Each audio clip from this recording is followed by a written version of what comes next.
A lover of literature loves reading, but he cannot enjoy all the works. Why? Can we give an answer to that? Yes, the reason is that every writer has a different way of writing. He uses different kinds of diction, different language. किस तरह की language use की है, किस तरह के words use किए हैं, इस पर डिपेंड करता है कि उसका वर्क उसका रीडर इंजॉय करेगा या समझ पाएगा।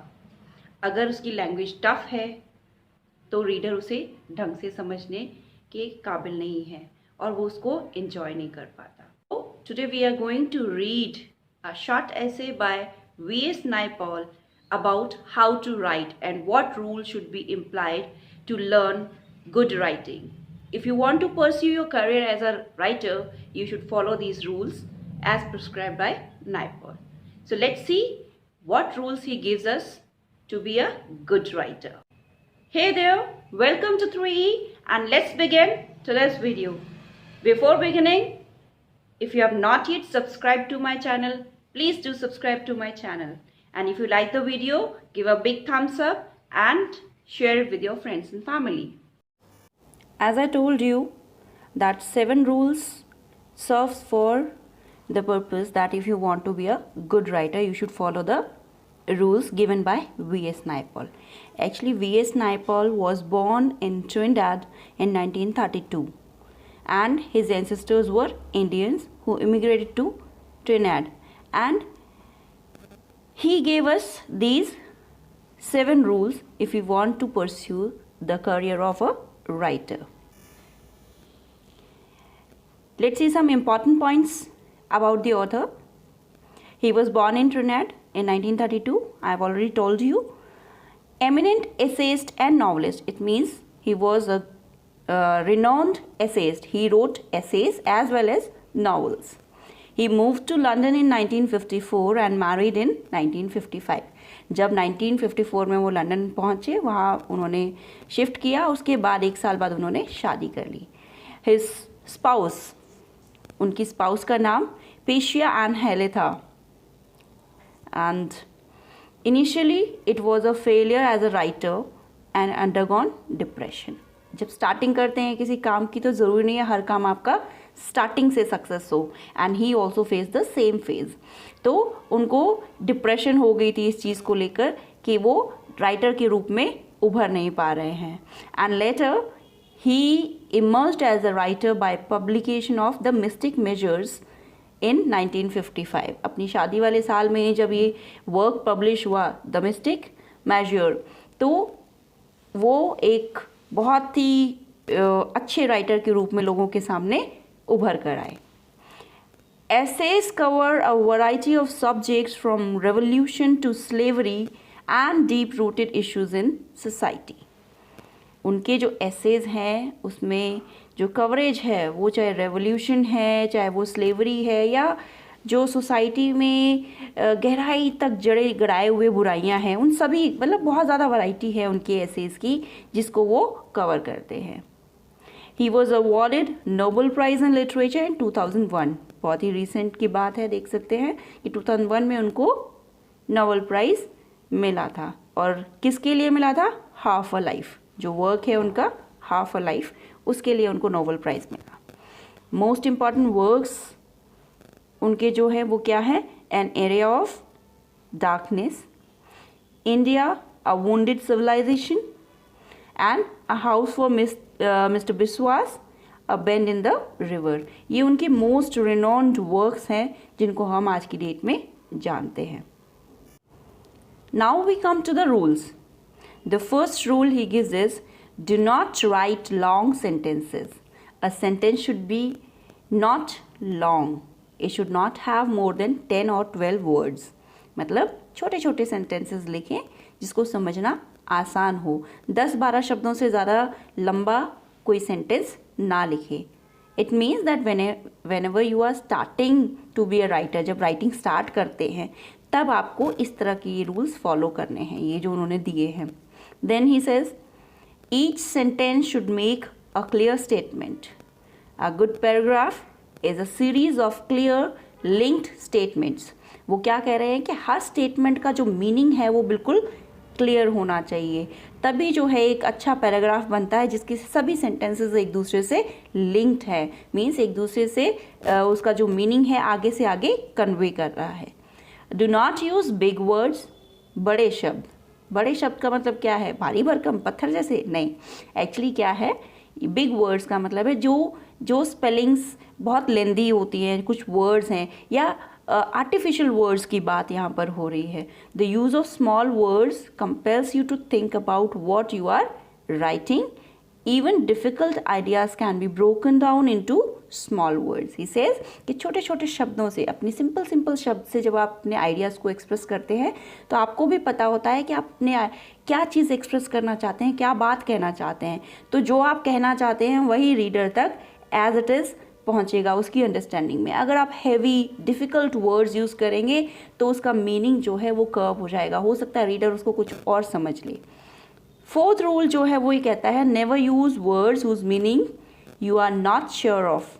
If you break this rule you should look for other work. He says that जो वर्ड्स आपको खुद को नहीं मालूम है क्लियरली उनका क्या एप्लीकेशन है, क्या मीनिंग है, उन वर्ड्स को आप कभी मत यूज़ कीजिए। अगर आप राइटिंग करना चाहते हैं तो ये रूल आपको स्ट्रिक्टली फॉलो करना है, otherwise you should look for other work. Means आपको ये प्रोफेशन जो है नहीं चूज़ करना चाहिए अगर आप ये रूल फॉलो नहीं कर सकते हैं। ये हमारे नाइपॉल का फोर्थ रूल है। Let's see the next one, the fifth, a beginner should avoid using adjectives except those of colour, size and number. Use as few adverbs as possible। मतलब जो बिगिनर है, जिसने नया राइटिंग का वर्क स्टार्ट किया है to become a writer, उनको क्या करना चाहिए, एडजेक्टिव्स का यूज़ कम से कम करना चाहिए या अवॉइड ही कर देना चाहिए। सिर्फ जैसे कलर, साइज, नंबर एक्सप्रेस करना है वो तो आपको करना ही पड़ेगा, बट अननेसेसरी आप उसको अवॉइड करें। दूसरा, एडवर्ब्स भी बहुत ज़्यादा यूज़ ना करें, जहाँ नेसेसिटी है सिर्फ उतना ही यूज़ करें एडवर्ब्स का या एडजेक्टिव्स का। Now the sixth, he says avoid the abstract, always go for the concrete. Abstract क्या होता है? एक थॉट्स लाइक जो प्रोसेस है उसको बोलते हैं। थॉट्स जो होते हैं वो एब्स्ट्रैक्ट होते हैं, फिजिकली प्रेजेंट नहीं होते हैं। तो वो है जो नोन है उसको हमेशा आप प्रेफरेंस दें अननोन की जगह, ठीक है। तो यहाँ पर ये चीज़ बताइए, जो हमारी सोच है, हमारी फीलिंग्स हैं, उनको एक्सप्रेस जो करती हैं उन थॉट्स को हम अवॉइड करें। किस थॉट की बात हो रही है? ये नहीं कि आप अपनी फीलिंग्स नहीं एक्सप्रेस करेंगे, बल्कि जो अननोन थिंग्स हैं, जिसको इमेजिनेशन आप कह सकते हो, उस तरह की चीज़ों को आप ना यूज़ करें। कॉन्क्रीट मीन्स रियलिटीज़ को आप अपनी राइटिंग्स में उतारें, उनके एग्जाम्पल्स लें, ना कि सिर्फ जो इंडिविजुअल जो इमेजिनेशन है उसको आप लें। देन सेवेंथ रूल वो क्या कहते हैं, every day for 6 months at least practice writing in this way, small words, short clear concrete sentences.